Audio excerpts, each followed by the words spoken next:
aging Apostle Paul sat chained in a Roman dungeon, awaiting execution. He knew death was imminent. He had fought the good fight and finished the race and kept the faith. Though it was arguably his darkest hour, Paul's heart overflowed with anticipation and joy. Why? How could he while facing death? He tells us why. Finally, there is laid up for me the crown of righteousness, which the Lord, the righteous judge, will give to me on that day, and not to me only, but also to all who have loved his appearing. Paul wasn't just expecting Jesus or biding his time until Jesus came. Paul loved his appearing. Another translation renders it eagerly look forward to his appearing. The Greek word translated as loved is agapo. This is a deep sacrificial love. It's the same word used to describe God's love for humanity, agape. This is a come what may kind of love. Paul wasn't simply enduring until Jesus returned. He wasn't white-knuckling it until the God of heaven decided to show up. No, Paul was yearning for Jesus with the passionate love of someone separated from a beloved. Paul longed for the day when there would be no more separation, finally and forever face to face. Paul's passionate yearning for Jesus' return frames how we prepare for the end time and the return of our King. In fact, Paul's perspective transforms everything most of us thought we knew. We're accustomed to fear coloring the end times and Jesus' arrival. We're prone to focus on escape and survival. But this focus places our attention on calculations, speculation, an obsession with perfectionism, and many other distractions. Paul's living example shows that love is the way to prepare. Love focuses on relationship and reunion with the returning King. The difference is profound. Fearful believers watch for signs to avoid tribulation. They're caught up in self-preservation, whether from suffering or from God's judgment. But meanwhile, loving believers view signs as heralds of the lover of their souls, their deepest friend and their Savior. But here's the tragedy. Many believers approach living during the end time with anxiety rather than anticipation, with fear rather than love, and with dread rather than desire. They study prophecy to avoid suffering rather than to better anticipate meeting Jesus face to face. They watch for signs to escape rather than to welcome, at last, their loving King. This misses the entire purpose of Jesus' end-time teaching, to cultivate love that yearns for his return because it cannot bear the separation any longer. Dr. Campbell, how has your journey been in living with anxiety rather than anticipation regarding Jesus' coming and focusing on suffering rather than anticipating meeting Jesus? The word apocalypse is a scary word. And when we talk about the end of the world, end time events, there's a lot of scary things that are prophesied, a lot of scary things that are predicted. And I admit that growing up and hearing these things, I was worried. I didn't want to live through those things because they sounded frightening. And any change can be frightening, even good change, right? Even hearing about how the world will be restored, we wonder, what's that going to be like? I haven't experienced anything like that before. That can cause worry. And so for me, I have just reminded myself that I serve a good, beautiful, loving God. And that the end of the story is ultimately about me being able to meet Jesus face to face. That's what we look forward to. Looking forward to having this perfect, unified relationship with our loving God. And yes, there will be some difficult times. Let's be honest, there's some difficult times we live through right now. But God helps us to get through them. And so God will get us through those times as well, with the end goal to be meeting our Savior face to face. Jesus' call to watch and be ready must be understood through both the birth pains metaphor and the kingdom love that governs authentic kingdom citizenship. Just as labor contractions intensify toward delivery, the signs Jesus described will intensify toward his return. But for those who love him, each intensifying sign is evidence that their king draws near. So contrary to what may be seen, he is not pulling away. Knowing that he's soon coming causes greater anticipation in those who yearn to see him. Actually, if we even think about it, mothers don't fear the arrival of their newborn. They hold on to anticipation even as labor intensifies. In fact, the buildup signals to them that very soon they will hold new life in their arms. The birth pains are a signal that new life, love, and togetherness are right around the corner. Jesus told a parable along these lines. Now learn this parable from the fig tree. When its branch has already become tender and puts forth leaves, you know that summer is near. So you also, when you see all these things, know that it is near, at the doors. When trees begin budding, lovers of spring don't fear the approaching season. They anticipate it with joy because they know that summer's warmth, beauty, and bounty are coming. Similarly, when end time signs intensify, lovers of Jesus don't fear. They lift their heads with joy because they know the one they love is near. The signs are not warnings to flee, but invitations to rejoice. Winter is ending and summer is coming. To watch, greguro, means to maintain spiritual vigilance fueled by love and expectation rather than the fearful observation of current events. It's like the alertness of a spouse listening to their beloved one's footsteps, rather than the anxiety of a prisoner watching for the executioner. Love-infused watchfulness produces entirely different behaviors and attitudes than fear-driven survival preparation. Watching for God's intervention was always motivated by covenant love rather than self-preservation. In fact, the Psalms are filled with expressions like, "My soul waits for the Lord more than those who watch for the morning." Let's dive deeper into Jesus' parable of the fig tree. It provides the foundational model for living through the end times with love. This parable isn't about calculating dates. It's about developing spiritual discernment that recognizes the approach of something, or rather of someone, beautiful and desired. When nature lovers see spring's first signs, they don't panic about winter's end. They celebrate summer's approach. The key insight is in Jesus' phrase, "You know that summer is near." The Greek word for know indicates intimate recognition born from love and familiarity. It's deeper and more relational than intellectual calculation, like the knowledge of a gardener who recognizes the seasons of love for plants. Jesus' parable suggests that as end-time signs intensify, those who love God will recognize them as evidence that his promises are being fulfilled and his kingdom is approaching. Now, this transforms how we apply Jesus' words. Instead of trying to calculate his return, we focus on becoming the kind of people who recognize his approach because we love him deeply. Instead of studying prophecy charts, we cultivate intimacy with the person prophecy reveals. This explains why Jesus immediately warns of that day and hour no one knows. Jesus isn't giving a timeline. He's describing the kind of generation we should be, those who discern the season while remaining humble about the timing. We are called to develop love-informed discernment that recognizes God's activity in our time.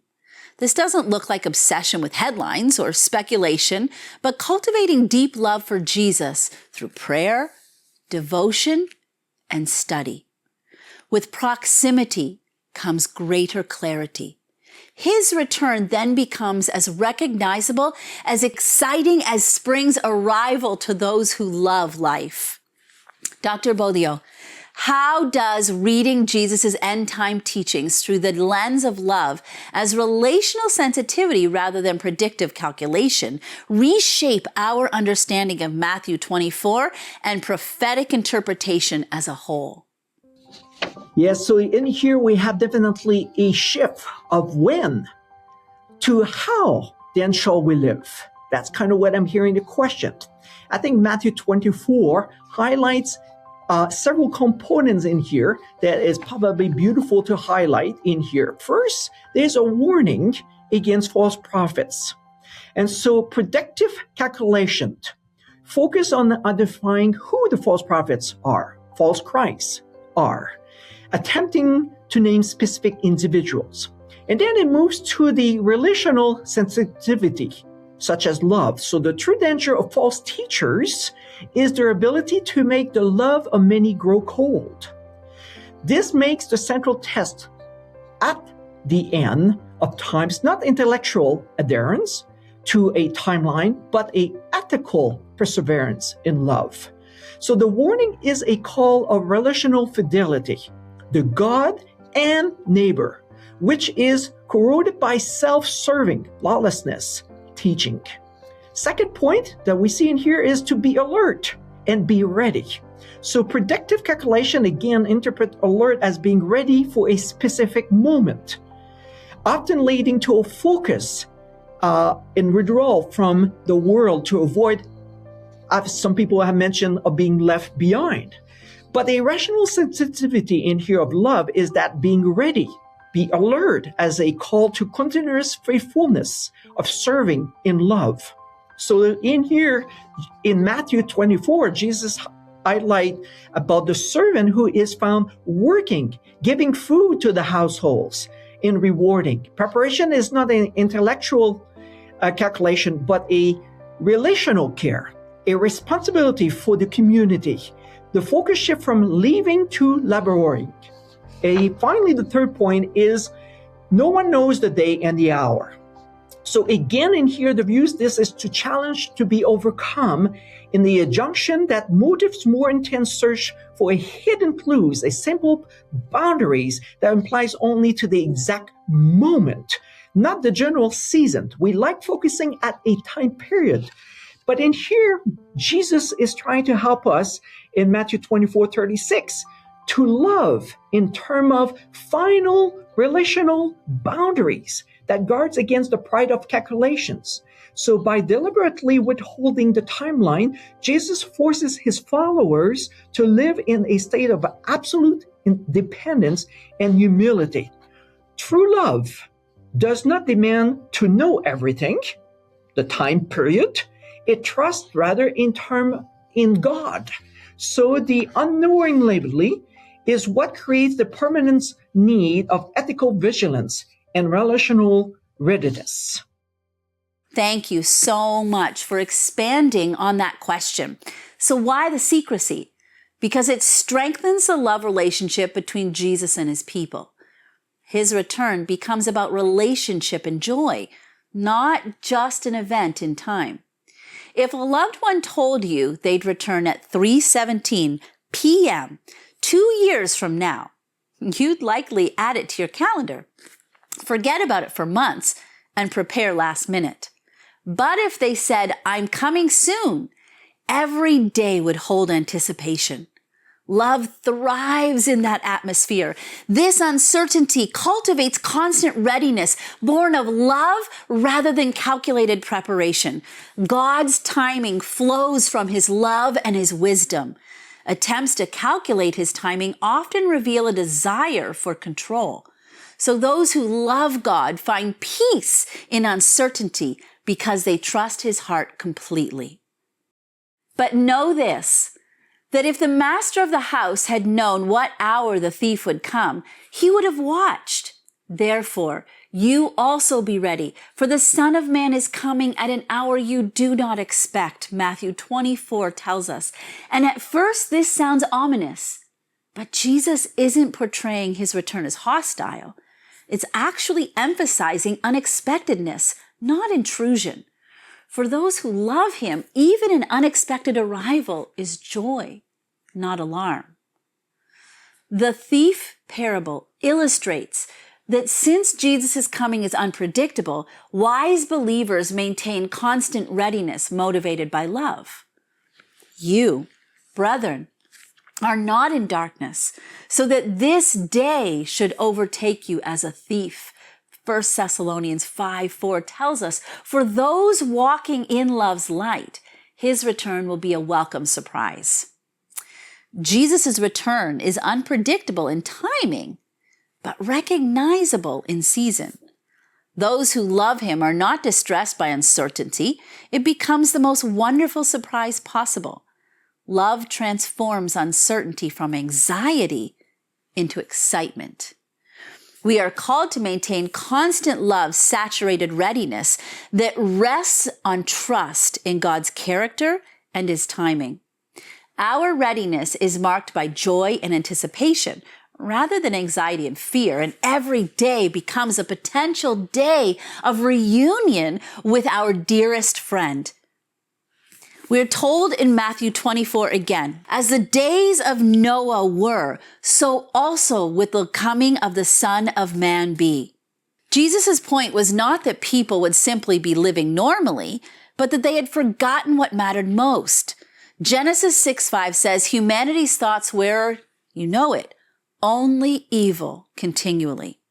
They were consumed by material pursuits, severed from spiritual awareness. Noah's generation wasn't merely wicked, they were spiritually unconscious. They had lost their capacity to connect with God. In contrast, Noah walked with God. He was ready, not because he calculated timing, but because he maintained a loving relationship. This pattern repeats today.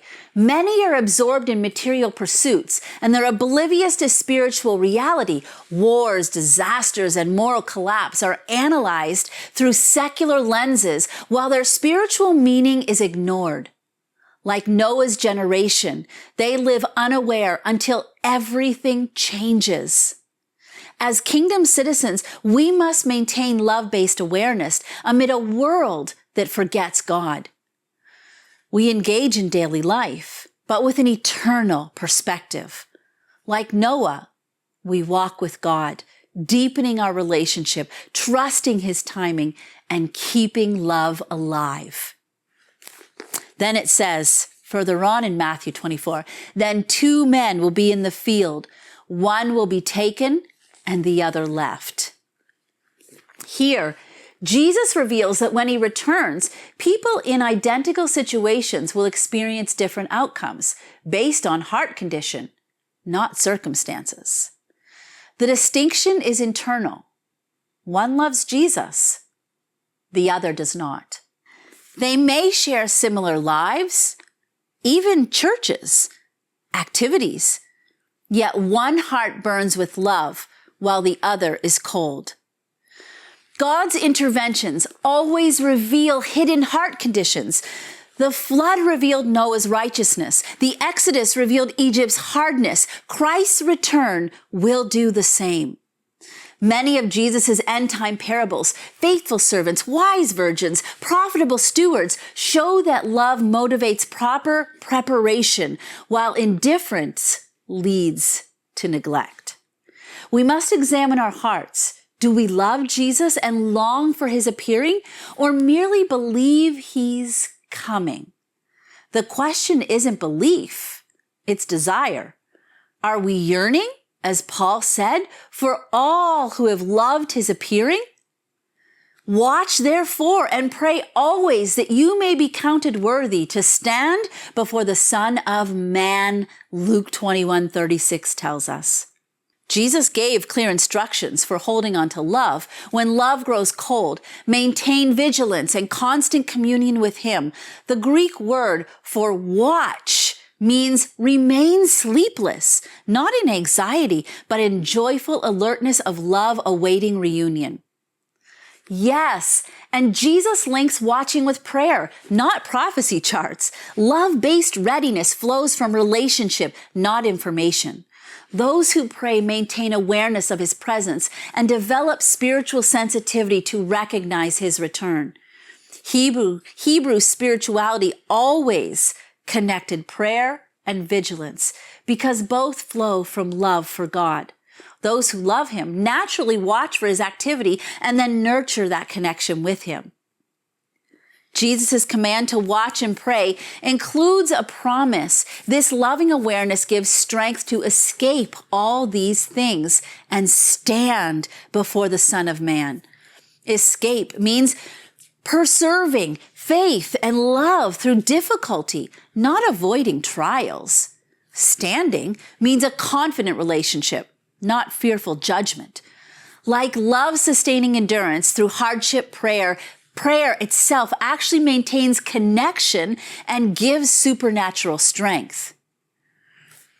So we must practice disciplines flowing from love, not from obligation. Prayer becomes communion, not a ritual. Watching becomes joyful anticipation, not fear. Motivated by love, these disciplines provide strength and joy, freeing us from anxiety and filling us with peace as we await our beloved King. This closer look at Jesus' end-time instruction for living and his call to watch and be ready shows us that authentic end-time preparation is fundamentally different from popular approaches. Those emphasize survival, escape, prophetic calculation, and future speculation. But instead, Jesus calls us to cultivate love-based readiness that eagerly looks forward to being reunited with him. He does not call us to get bogged down in fearfully preparing for tribulation and judgment. Paul described the crown of righteousness reserved for all who have loved his appearing. So what was needed to be awarded this crown? It isn't awarded for prophetic knowledge, survival skills, or religious performance. It's specifically given to those whose hearts burn with love for Jesus and his return because they cannot bear separation any longer. The birth pains metaphor informs how we understand the intensifying signs that Jesus described. For those driven by fear, each intensifying sign creates greater anxiety over surviving the tribulation. But for those full of love, each intensifying sign creates greater anticipation. Jesus' entire teaching on end times builds toward this love-based response. And after describing all the intensifying signs, Jesus doesn't conclude with fear tactics. Instead, he gives promises for those who hold on to love and watch for his return. They will lift up their heads because redemption draws near. They will have strength to escape and stand before the Son of Man, and they will receive the crown of righteousness reserved for all who have loved his appearing. Okay, let's connect all the points and wrap this up. Do we study prophecy because we love the person prophecy reveals? Or is it because we want to avoid the difficulties that prophecy describes, or to be proven right in our own interpretation?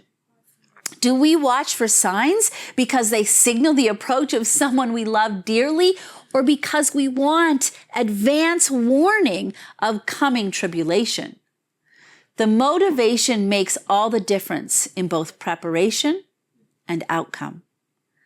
The fig tree parable illustrates love-based discernment that recognizes approaching seasons, not through calculation, but through intimate familiarity with natural patterns.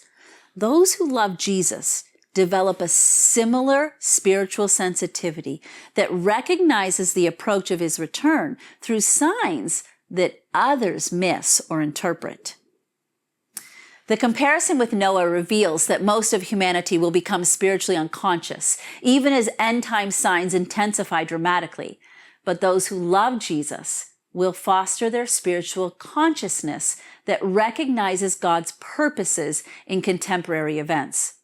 Like Noah, they do this by walking with God. Like Noah, they will be ready not because they calculated the timing, but because they kept a loving relationship with the one who controls the timing. The one taken, one left parable shows that readiness is a heart condition.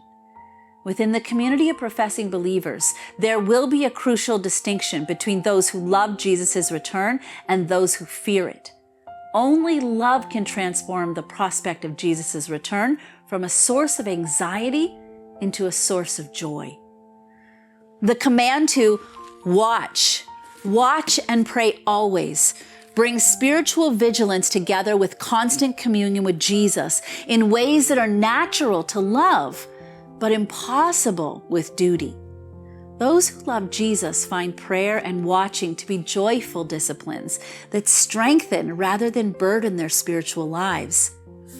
This study gives both challenges and tremendous encouragement. We're challenged to examine our own hearts honestly. Do we truly love Jesus and his appearing, or do we approach end-time preparation with fear and self-preservation as primary motives? We are encouraged to learn that authentic readiness flows from a loving relationship with Jesus rather than perfect knowledge or survival preparation. Jesus' first essential response to end-time events calls us to become people who watch and are ready because we love him too much to be separated any longer. We study his promises because we love the person who made them. We watch for signs because they signal his approach.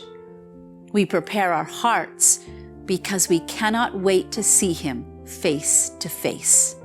True readiness isn't measured by prophetic knowledge, survival supplies, or religious performance. It's measured by the depth of love that longs for reunion with our loving King.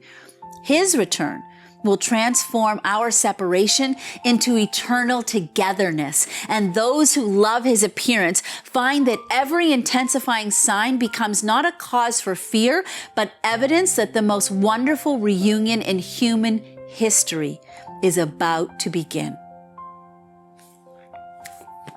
Dear friends, if you want to learn more, or if you want to take the next giant leap in your faith journey, please visit hopestudy.ca or call 1-855-4-HOPE-TV.